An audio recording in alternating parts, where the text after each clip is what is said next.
시편 23장은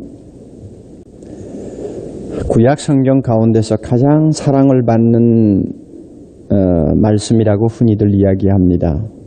아마 이 말은 별로 과장되지 않는 말씀이 아닌가 싶습니다. 어린 주일학교 학생으로부터 시작해서 어른에 이르기까지 시편 23장을 모르는 사람이 없지요. 그리고 웬만하면 다 외웁니다. 그리고 외우는 그것으로 굉장히 긍지를 느끼고 또 자랑스럽게 생각을 합니다. 그만큼 이 시편 23장은 다윗이 지은 시 중에서 가장 최고의 걸작품으로 우리가 흔히 꼽습니다. 여러분 중에서 아직 외우지 못하시는 분 있습니까?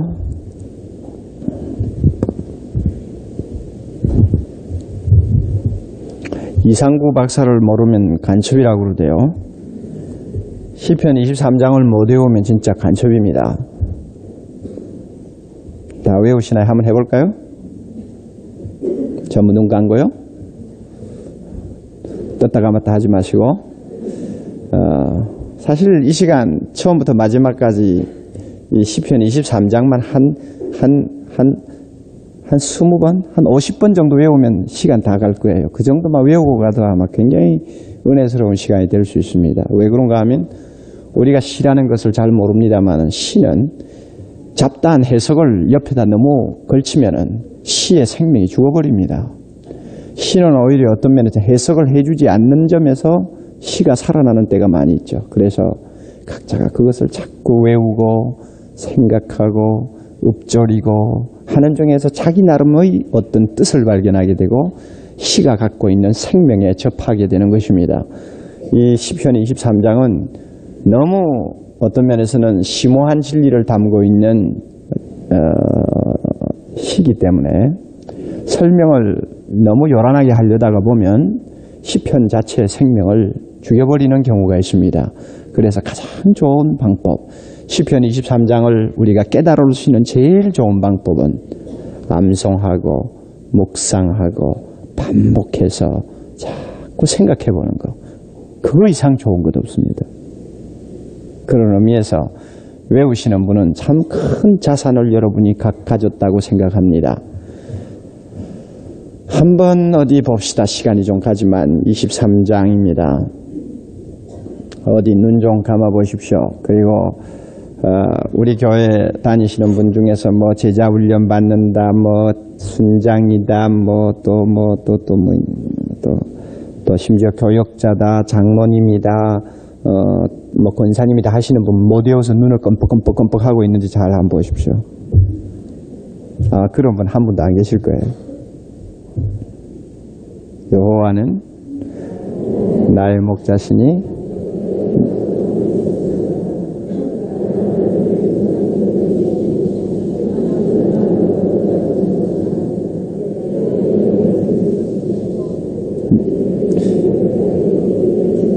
밑을 보면 안 돼요. 내가 사망에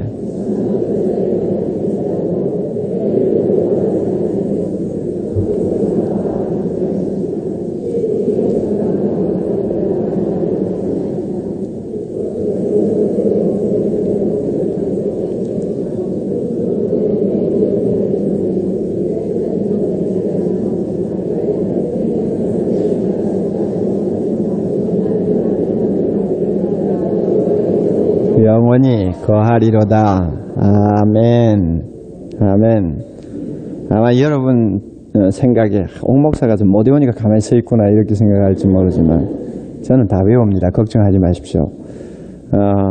지금 여러분이 대충 외운 그것이 컨닝을 하지 않고 진짜 외운 것이면 꽤 실력이 좋은 편입니다.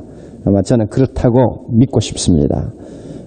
오늘 여러분이 외우시면서 이건 뭐 두 절도 못 외우고 입이 막혀가지고 더듬더듬 하셨으면 이게 망신스럽다 생각하시고 이번 주일이 오기 전에, 오는 주일이 오기 전에 깨끗이 해치우십시오. 그리고 뭐 아침에 전철을 타고 가실 때, 버스를 타고 가실 때, 차를 몰고 가실 때 세상에 쓸데없는 생각할 필요가 뭐 있어요? 여호와는 나의 목자시니 내가 부족함이 없으리로다. 그 말씀 한마디만 외워도 그냥 하루 살맛이 나는데 그렇지 않습니까? 그렇게 좋은 말씀을 못 외우고 그냥 넘어가는 것은 그 참 어떤 면에 큰 손해입니다. 다른 걱정하지 마세요. 걱정이 있으면 있을수록 여호와는 나의 목자시니 내가 부족함이 없으리로다. 그가 나를 푸른 초장에 누이시며 쉴만한 물가로 인도하시는도다. 내 영혼을 소생시키시고 하고 여러분이 외우시면 그냥 차분하게 깔아앉았던 마음이 새롭게 성령의 은혜 안에서 힘을 얻습니다. 이 좋은 방법을 여러분이 놓치면 안 됩니다. 이 시는 내용이 어떻게 구성이 되어 있느냐 하는 데 대해서는 두 가지 견해가 있습니다. 어떤 사람은 1절부터 3절까지, 그 다음에 4절부터 6절까지 이렇게 반반으로 나누어 가지고 1절부터 3절까지는 우리의 부족함을 공급하시는 하나님에 대해서 말씀하는 것으로 보고 있고, 그 다음에 4절부터 6절까지는 우리의 어려움에서 구원해 주시고 보호하시는 하나님으로 봅니다. 그래서 우리의 필요한 것을 공급하시고 그 다음에 어려움에서 보호하시는 하나님, 이렇게 구분을 합니다. 그래서 석절을 나눕니다. 그런데 또 다른 견해도 있어요. 1절부터 4절까지를 놓고 목자로서의 하나님이라고 하는 제목을 가지고 그 내용을 정리하고, 그 다음에 끝에 남아있는 2절 5절 6절을 가지고 집주인으로서의 하나님 혹은 호스트로서의 하나님. 호스트면은 뭐라고 합니까? 우리나라 말로 무슨 연애를 베풀었을 때 뭡니까? 그 연애의 주인을 호스트라고 그러지 않습니까? 그러니까 초대자, 주인, 집주인이죠. 그러니까 집주인으로서의 하나님, 이렇게 해석을 합니다. 그런데 이렇게 목자로서의 하나님, 집주인으로서의 하나님이라고 하는 제목을 가지고 이 본문을 나누면은 좀 자연스럽지 못한 부분이 있습니다. 왜 그러고 하면은 전체 흐름이 끊어지기 때문에 그렇습니다. 마치 주제가 2개가 들어있는 것 같이 해석을 해야 되니까 좀 어색합니다. 그런 의미에서 오히려 전자가 더 타당하다고 봅니다. 처음 석절은 하나님의 공급하심, 그 다음에 뒤에 석절은 하나님의 보호하심, 이렇게 해서 전체 주제는 목자로서의 하나님을 이야기한다. 이렇게 보는 것이 이 시 전부를 우리가 꿰뚫어 볼 수 있는 좋은 분석이라고 제가 생각합니다. 여호와는 나의 목자시니, 이 하나님을 우리의 목자로 표현하는 것은 신구약 성경 어디서나 종종 볼 수 있는 참 귀중한 내용입니다. 구약에서는 하나님을 목자라고 불렀는가 하면 신약에서는 예수님을 선한 목자라고 부르고 있습니다. 그리고 구약에서도 장차 나타날 예수님은 선한 목자로 나타날 것이라는 것을 말씀합니다. 이사야 40장 11절 예수님에 대해서 이렇게 예언합니다. 그는 목자같이 양무리를 먹이시며 어린 양을 그 팔로 모아 품에 안으시고, 왜 품에 안습니까?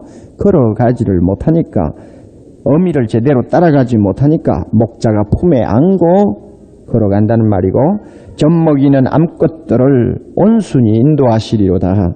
새끼 달린 암컷들을 함부로 몰면 금방 쓰러지기 쉬우니까 양의 형편 따라서, 그 다음에 양의 능력 따라서 몰고 먹이고 보호하는 선한 목자로서 이사야는 예언을 했습니다. 이와 같은 예수님을 신약에서 주님이 자신을 놓고 나는 선한 목자라 하는 말씀으로 표현을 했습니다. 구약에서 목자로 알려진 하나님은 우리를 보호하고 먹이시는 자비로운 자로 표현을 했습니다마는, 신약에서는 한 걸음 더 나아가서 양들을 위해서 목숨까지 바치시는 적극적인 목자로 하나님께서 자신을 묘사하고 있습니다. 이런 의미에서 성경에 나오는 많은 하나님 이름 가운데서 이 목자라는 이름만큼 우리에게 달콤하게 느껴지고 또 기대고 싶은 마음을 일으키고 안심시키고 바라보게 하는 이름이 없다고 저는 생각을 합니다. 루터도 이와 비슷한 견해를 표현했습니다. 그는 말하기를 하나님의 이름 가운데는 우리 귀에 너무 영광스럽고 장엄하게 들려서 그 이름을 들을 때는 우리가 오히려 위압감을 느낀다든지 두려움을 주는 것들이 없잖아 많다. 예를 들면 창조자, 얼마나 어마어마한 이름입니까? 창조자, 굉장한 이름이죠. 현대그룹에 가서 그 자동차 공장을 둘러보면서 이 자동차의 주인이 정 누구누구다 하면은 정 선생을 볼 때 막 위압감을 느낄 정도로 그 공장 전체를 만들었다는 그 사실 때문에 우리 모두가 그냥 어마어마하게 생각하지 않습니까? 하물며 천지를 창조하신 하나님 창조자 하면은 기가 질려버립니다. 그리고 주님 하면 우리는 종으로서의 위축감을 느낍니다. 그러나 목자 하면은 그 이름을 들을 때마다 우리는 마음의 평안을 갖게 되고 위로를 받게 되고 기대고 싶은 생각을 갖게 됩니다. 그만큼 하나님을 목자라고 하는 것은 우리에게 대단한 진리를 전달해 줍니다. 또 어떤 면에서는 하나님 편에서는 가장 낮은 위치로 자기 자신을 비하시킨다고 볼 수 있습니다. 어떻게 하나님이 목자가 될 수 있습니까? 여러분, 유대나라에서는 목자는 어떤 면에서는 천한 직업 아닙니까? 그 천직에 종사하는 사람을 어떻게 하나님에게다 비유하고 하나님을 어떻게 그 사람에게다 비유할 수 있습니까? 참 그것은 불가능한 이야기입니다. 그럼에도 불구하고 하나님께서는 우리를 위로하시고 우리에게 힘을 주시고 또 우리를 사랑하시는 그의 자신의 모습을 보여주시기 위해서 거침없이 자기를 목자라고 표현을 하셨습니다. 우리가 이런 사실을 생각하면 얼마나 하나님의 은혜에 감사한지 모릅니다. 이와 같이 목자라는 이름이 친근감을 안겨주고 우리 모두에게 다정함을 느끼게 해주기 때문에 다윗은 거침없이 하나님을 나의 목자라고 하는 말로 썼습니다. 여러분이 23장 전체를 놓고 1인칭을 전부 조사를 해보십시오. 몇 번이나 나오는지 나는, 나의, 내가, 나를 하는 이 1인칭을 전부 조사해보면 우리나라 성경 번역에만 해도 14번 정도 나옵니다. 그런데 어떤 구절에서는 그저 통상으로 잘 알고 있기 때문에 빼버린 것들이 있습니다. 그래서 원칙은 이 안에 내라고 하는 1인칭이 17번 이상이 들어있습니다. 그러니 6절밖에 되지 아니하는 이 조금 짧은 시, 어떤 면엔 단어 하나하나를 헤매는 몇 개나 될지는 모르지만 그 중에서 17번 이상이 전부 나라는 단어로 표현되는 것을 여러분이 주의하셔야 됩니다. 이것은 뭘 의미합니까? 하나님을 남의 하나님처럼 생각하는 거 아니에요. 멀리 계시는 하나님처럼 생각하는 것이 아닙니다. 목자 되신 하나님 하고 생각하면 그분은 바로 내 곁에 계시는 분이요. 남의 하나님이 아니라 나의 하나님이라는 친근감, 깊은 개인적인 사랑을 이 1인칭 속에 다 담고 있습니다. 그래서 우리는 목자 하나님을 생각할 때마다 그분은 다른 하나님이 아닙니다. 내가 모르는 하나님이 아니요. 내가 가장 잘 아는 하나님, 내하고 가장 가까운 하나님, 끊어질 수 없는 관계를 가진 하나님, 이런 하나님으로 받아들이기 때문에 이 하나님은 어디까지나 체험적인 하나님이요. 나 자신의 하나님으로 표현이 되는 것입니다. 다윗이 바로 그렇게 하나님을 이야기합니다. 여러분 만약에 23장 여기에서 나를 하는 걸 가지고 우리를 한다든지 너희를 하는 말로 계속 나온다면 이 시가 얼마나 어떤 면에서는 어색하게 들리겠습니까? 오늘 저녁에도 하나님께서 이 본문을 우리가 짧은 시간에 간단하게 정리하는 동안에 우리의 마음을 하나님 앞으로 이끌어 주셔서 좀 멀리 보이던 하나님이 정말 가까이 계시는 나의 목자로 다시 한번 마음속에 깊이 느끼게 하도록 하나님이 인도해 주시기를 바랍니다. 이것이 우리가 사는 길입니다.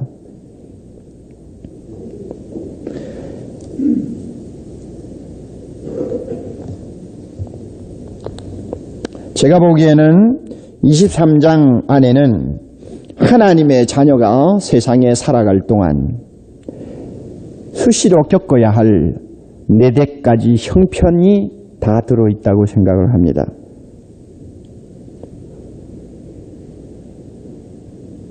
그리고 그 4대까지 각 각각의 형편에서 우리가 무엇이 필요하며 그 필요를 하나님이 어떻게 채워주시는가를 짤막짤막하면서도 분명하게 이 시는 표현을 해주고 있습니다.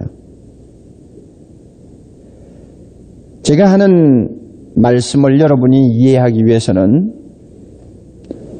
23편 안에 있는 장소 개념을 가진 단어들을 한번 표를 해보시면 여러분들이 금방 제 말이 무슨 뜻인지 알 수 있습니다. 23장에는 우선 제일 먼저 나오는 장소가 푸른 초장과 물가라고 하는 장소가 있습니다. 푸른 초장과 물가지요. 이것은 언제 우리에게 필요한 말입니까? 배고프고 목마를 때 늘 생각하는 장소지요. 그 다음에 두 번째는 의의 길이라고 하는 장소가 나옵니다. 의의 길과 대칭되는 것이 있다면 악의 길 아닙니까? 불의의 길 아닙니까? 자, 의의 길은 언제입니까? 언제 생각나는 길입니까? 우리가 악의 길에 빠졌을 때, 우리가 잘못된 길로 방황하면서 탈진했을 때 생각나는 장소입니다. 그렇죠? 또 사망의 음침한 골짜기라는 장소가 있지 않습니까? 이것은 무엇을 의미할까요? 언제 우리에게 흔히 해당하는 말입니까? 위기를 만났을 때, 무서운 위기 속에 헤맬 때 바로 이런 사망의 음침한 골짜기라는 장소가 표현이 됩니다. 그리고 원수의 목전에 잔치집이라는 장소가 나옵니다. 이것은 뭘까요? 보상과 축복이겠죠? 세상적인 이야기로 하면 성공하는 어떤 형편을 이야기하겠죠? 하나님이 축복을 많이 부어주시는 어느 형통한 때를 이야기하겠죠? 그리고 마지막으로는 여호와의 집이라고 하는 장소가 있죠. 이것은 하나님과의 아름다운 연결을 이야기한다고 말할 수 있겠죠. 하나님과 깊이 사귀는 자기만이 아는 밀실을 말하겠죠. 저는 그렇게 봅니다. 그러면 우리가 이 세상을 살아갈 동안 이 5가지 이 형편은 그저 웬만한 사람은 다 거칩니다.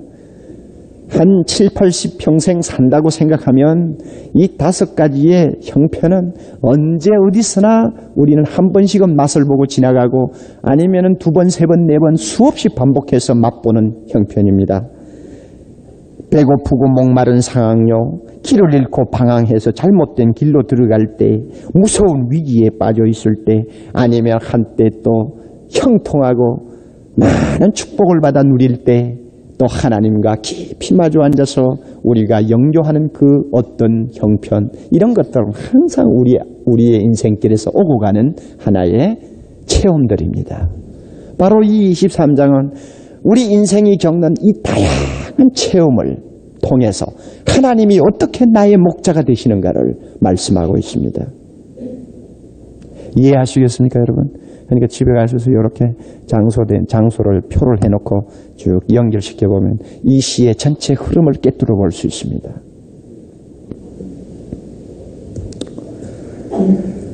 어떤 형편에서든지 하나님은 누구십니까? 우리에게 부족함이 없도록 채워주시고 인도하시는 목자 되십니다. 그러므로 내게 부족함이 없으리라고 고백합니다.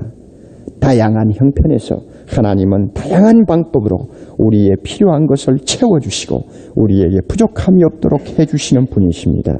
믿습니까? 그러므로 여러분, 여호와는 나의 목자시니 내가 부족함이 없으리로다 하는 이 말은 2절부터 6절까지 전체의 주제입니다. 그래서 2절의 형편에서 그는 나의 목자로서 부족함이 없게 하셨고 3절의 형편에서 그는 나의 목자로서 부족함이 없게 하셨고 4절, 5절, 6절 모든 형편에서 하나님은 나의 목자로서 내가 부족함이 없도록 해주셨다는 고백입니다. 다윗처럼 우리가 이와 같이 자신 있는 고백을 가지고 하나님을 찬송할 수 있는 신앙인이 된다면 우리의 인생이 얼마나 더 풍요롭고 아름답고 향기로울까요? 힘을 준다는 말입니다. 탈진한 사람에게 새 힘을 공급한다는 말이요. 언제 이와 같이 새 힘을 줄 필요가 있습니까? 양을 한번 생각해 보십시오. 언제입니까? 이놈의 양은 이 근성이 말이죠. 혼자서 잘 떨어져 나간대요. 그래가지고는 어딘지도 모르고 돌아다니는 기질이 있나 봐요. 시력도 좋지 않고 방향 감각도 없는 것이 제법 돌아다니기는 잘해요. 꼭 누구들 같단 말이에요.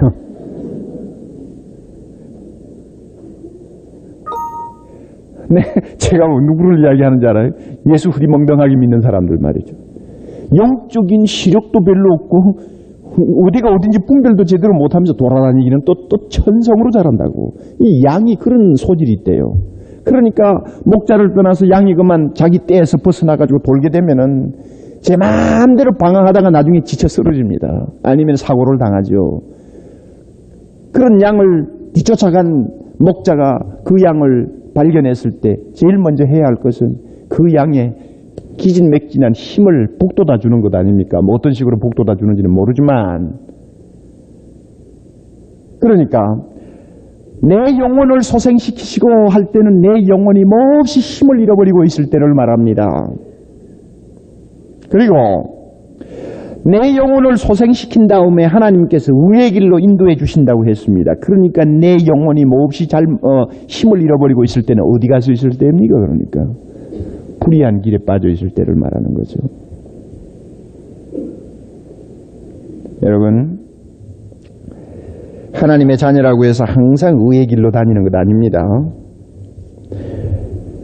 다시 말하면 하나님의 자녀요, 예수 잘 믿는다고 해서 항상 순종만 하는 것 아닙니다. 우리는 버릇이 못되어가지고 가끔 불순종도 하고 제멋대로 해보기도 하고 잘못된 일에 눈을 팔면서 엉뚱한 데 발걸음을 옮겨놓기도 잘합니다. 그래서 나도 모르게 의의 길이 아니라 불의한 길에 빠져버립니다. 불의한 길에 빠지면은 한참 모르죠. 그러다가 결국은 어떻게 됩니까? 그 영혼이 말로 다 할 수 없는 기진맥진 상태에 빠집니다. 자기 힘으로 이제는 빠져나오지를 못합니다. 우리가 인생을 살다 보면, 신앙생활을 하다 보면은 저나 여러분이나 이와 같은 무서운 영적 침체기를 당할 때가 있습니다. 죄 속에 빠질 때가 있다 그 말입니다. 이럴 때 선한 목자 되신 하나님, 무조건 잘못했다고 채찍이나 휘두르시고 우리를 무조건 죄값대로 심판만 하시는 하나님이 아니라 그 말입니다. 그는 자비로우신 목자시라. 내가 불의한 길에 들어서서 하나님 순종하지 아니하고 내 마음대로 살다가 나의 모든 영적 힘 다 빼앗기고 내 힘으로 일어설 수 없는 때가 되면 우리 하나님 선한 목자 되셔서 나에게 가까이 오시고 나의 힘을 북돋워 주신다는 것을 우리는 압니다. 어떤 방법으로 북돋워 줍니까, 여러분? 꼭 좋은 방법을 쓸 때도 있습니다만 대부분의 경우에는 이 우리의 영혼을 소생시키는 방법으로 꼭 좋은 방법만 쓰지 않습니다. 나쁜 방법도 씁니다.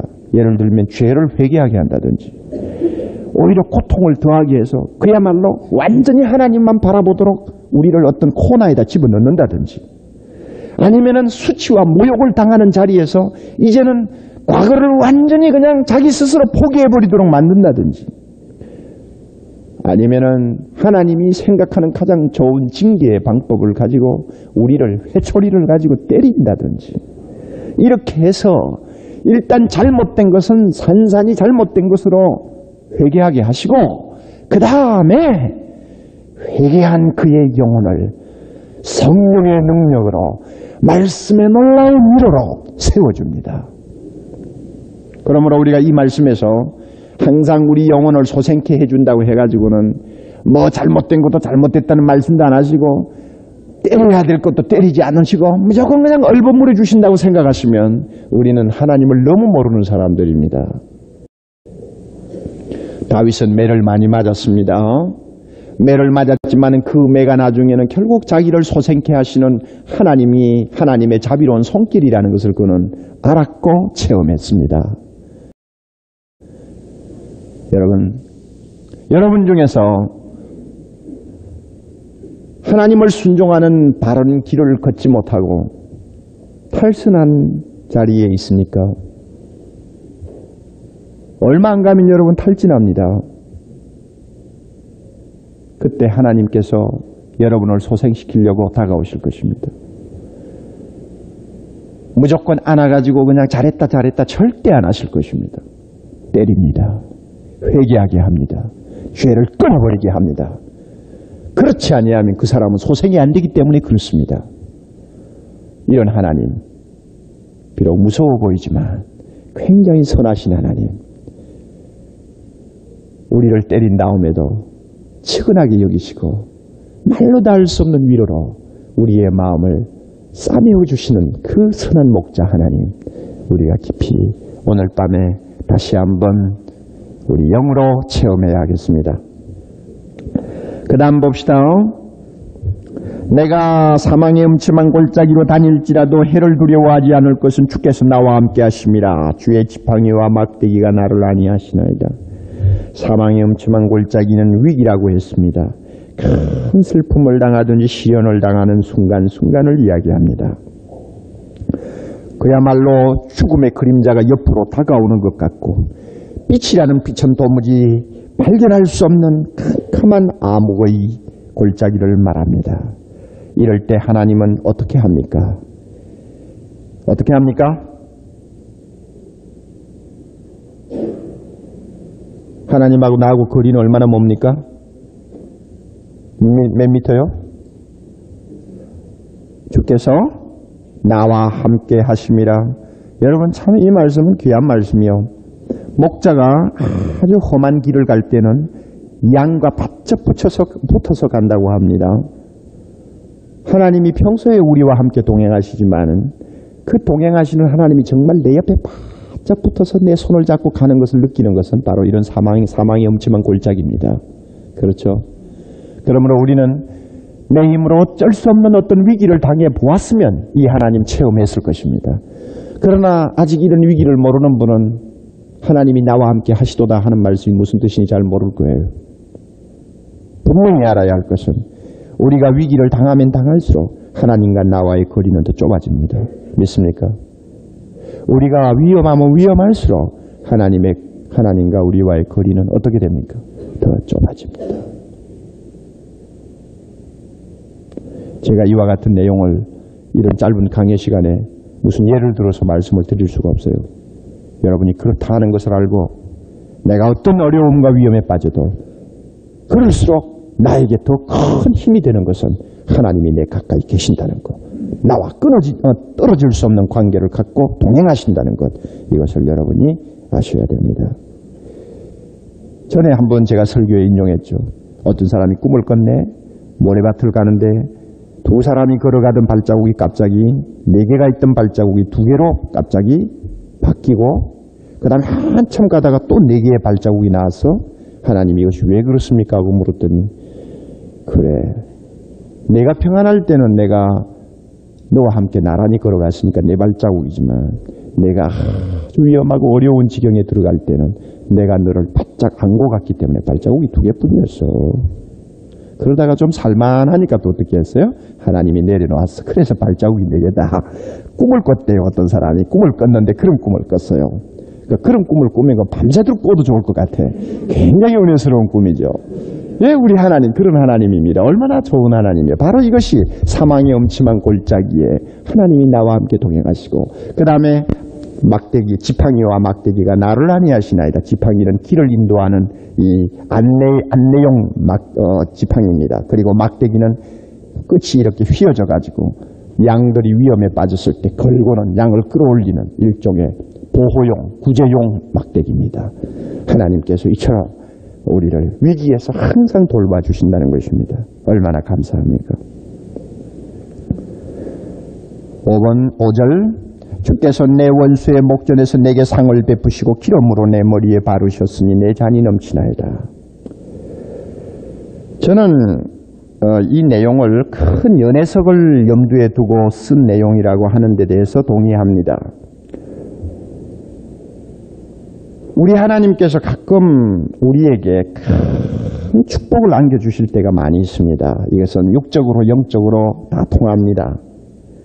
너무나 억울한 일도 많이 당하고 고생도 많이 한 사람에게 그냥 어디서 굴러 들어오는지 모르게 하나님께서 축복을 안겨주시고 성공을 해서 많은 사람의 부러움을 사도록 해주시는 때가 있습니다.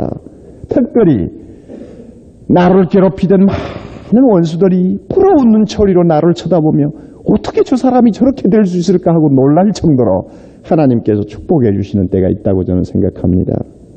다윗이 그때를 회상한다고 보는데, 그래서 여러분 손님이 들어오면 큰 상을 베풀지 않습니까? 그래서 많은 음식을 잔뜩 차려놓고 그 다음에는 그 손님을 대접하지 않습니까? 그리고 기름을 머리에 바르는 것은 유대나라에서 그 손님을 극진히 환대하는 예입니다. 사랑합니다. 당신이 오셔서 기쁩니다.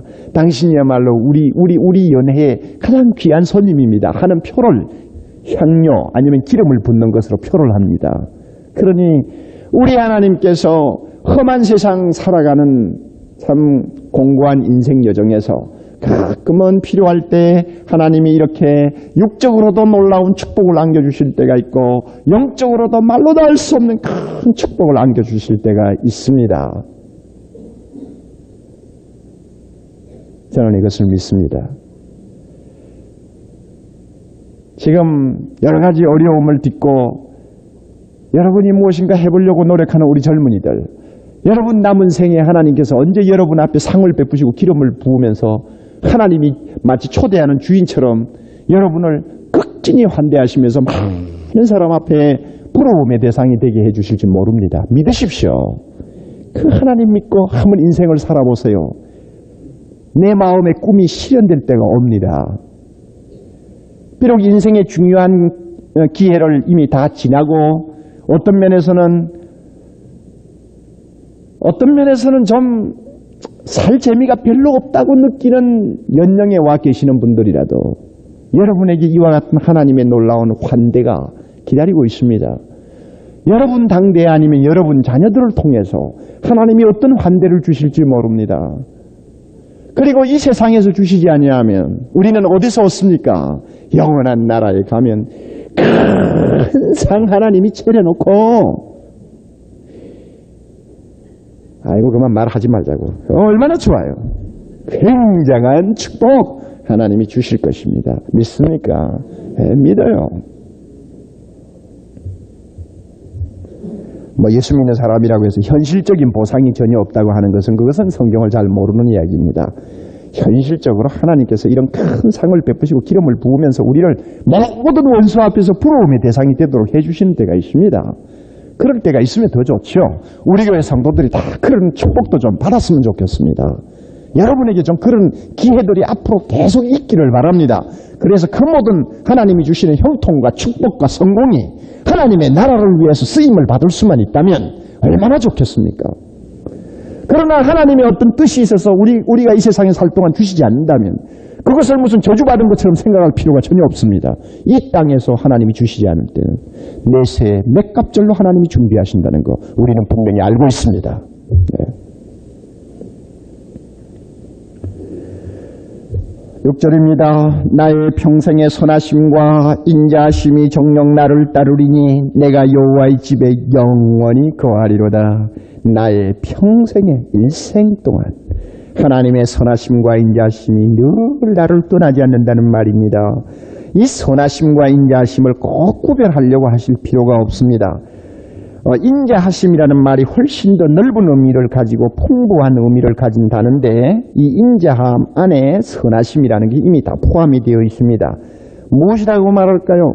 하나님께서 우리를 극진히 불쌍히 여기면서 정말로 이 목자가 양을 참 불쌍히 여기고 사랑해서 보호해 주듯이 우리를 불쌍히 여기면서 보살펴주는 것을 선하심과 인자함이라고 합니다. 이런 하나님의 인자와 선하심이 평생 우리를 떠나지 않는다면 우리가 왜 걱정합니까? 이런 인자와 긍휼이 항상 우리를 떠나지 않기 때문에 이 은혜에 감격해서 우리는 날마다 시간마다 하나님과 만나는 깊은 은밀한 여호와의 집에 들어가는 축복을 누릴 수 있습니다. 저는 이것을 성도만이 믿음이 좋은 자만이 체험하는 하나님과의 깊은 영교의 시간이라고 생각합니다. 하나님 앞에 무릎을 꿇었을 때 하나님의 말씀을 펴놓고 묵상할 때, 찬양할 때, 성도와 함께 예배 드릴 때 우리는 하나님이 얼마나 선하신 분이며 인자하신 분인가를 우리는 마음으로 느끼고 영으로 체험합니다. 그때마다 그 하나님 영원토록 내 일생 다하도록 나를 떠나지 아니하시고 선한 목자로서 내 곁에 계실 것이라는 것을 분명히 믿게 되고 확신하게 되고 찬양하게 됩니다. 불행한 것은 많은 사람들이 배고프고 목마를 때는 하나님 찾아서 먹을 것 주시오, 마실 것 주시오 해서 얻고, 잘못되었을 때는 하나님 용서해 주십시오 하고 빌어서 사유함을 얻고, 위기에 처했을 때 하나님의 도우심과 인도하심을 다 얻은 다음에는 여호와의 집에는 안 가는 거야. 하나님이 주시는 성공과 형통함을 누리게 되면은 사람들은 여호와의 집을 멀리 해버려. 그 모든 축복이 하나님으로부터 온 줄 알아야 하는데, 선한 목자 되신 그분이 주신 것을 알아야 되는데, 다 얻고 난 다음에는 여호와의 집에서 영원토록 평생 다하도록 하나님의 선하심과 인자하심을 찬양하고 즐거워하는 자가 되는 것이 아니라 하나님의 집 바깥들에서 제 마음대로 노는 사람이 되어버린다 그 말입니다. 이게 탈입니다. 여러분 중에 하나님의 은혜로 성공한 분 계십니까? 하나님의 은혜로 위기를 넘긴 사람이십니까? 여러분 중에 어려울 때 하나님이 도와주시고 공급해 주시는 것을 체험한 분들이 있습니까? 그 다음에 어떻게 하셨어요? 이 하나님 너무 좋아서 여호와의 집을 떠나지 않냐고 하나님과 깊은 연결을 가지면서 여호와를 즐거워하는 생활을 여러분이 얼마나 하고 계십니까? 바로 이것이 중요합니다.